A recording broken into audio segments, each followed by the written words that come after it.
Tai dabar pakalbėkim apie vėluojantį darbo užmokestį organizacijoje. Tikrai žinau, kad yra tokių organizacijų dar ir šiais laikais ir, tarkime, darbuotojas eina ir klausia, ar ne, ir pas buhalterę, kada bus, vėluoja, siunčia pas direktorių, ar ne, bet žmonės turi dažnai tam tikrų finansinių įsipareigojimų. Tai ką daryti tada tokiam žmogui, jeigu darbdavys nekomunikuoja, darbo užmokestis neatsiranda kortelėje, kaip elgtis, kada kažkur reikėtų kreiptis jau? Tai vėlgi, kai vėluoja darbo užmokestis, tai yra, taip vadinkim, 2 etapai.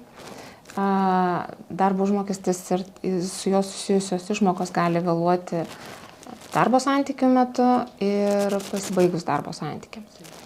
Tai kai yra darbo santykių metu vėluoja, tai galima skaičiuoti delspinigius. Ir delspinigiai yra patvirtinti Socialinės apsaugos ir darbo ministerijos ir šiai dienai yra 0,1 procentas. Nuo neapmokėtos sumos už kiekvieną dieną skaičiuojama. Taip pat darbuotojas, kuriam daugiau negu 2 mėnesius yra 2 ir daugiau mėnesius yra nemokamas visas darbo užmokestis, jisai gali stabdyti darbo sutarties vykdymą, ar ne? Ir būtinai turi įspėti darbdavį apie tai ir gali nevykdyti savo darbo funkcijų. Bet tai yra laikinas stabdymas ne daugiau kaip 3 mėnesiai. Kitas momentas, ką gali dar padaryti darbuotojas, vėlgi, jeigu darbo užmokestis ar su juo susijusios kažkokios tai išmokos vėluoja vėlgi 2 mėnesius ar daugiau, ar ne, jisai gali įspėjęs darbdavį nutraukti darbo sutartį dėl svarbių priežasčių.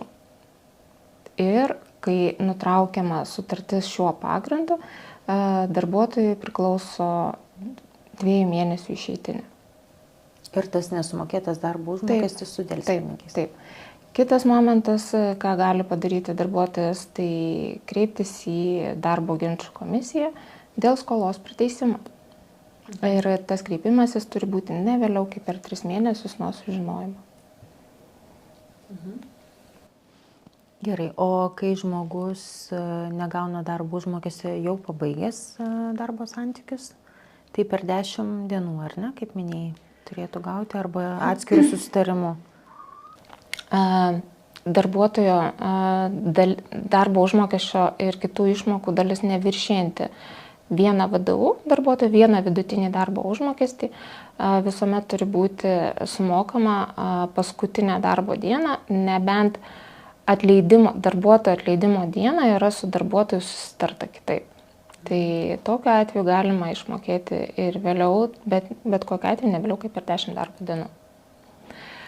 Šiuo atveju, jeigu darbdavys neatsiskaito paskutinę darbo dieną ar per tą ilgesnį sutartą su darbuotojų laikotarpį, darbdaviui atsiranda pareiga mokėti neteisybas. Tai tos neteisybos yra darbuotojo vidutinis darbo užmokestis į mėnesį, bet ne ilgiau kaip už 6 mėnesius.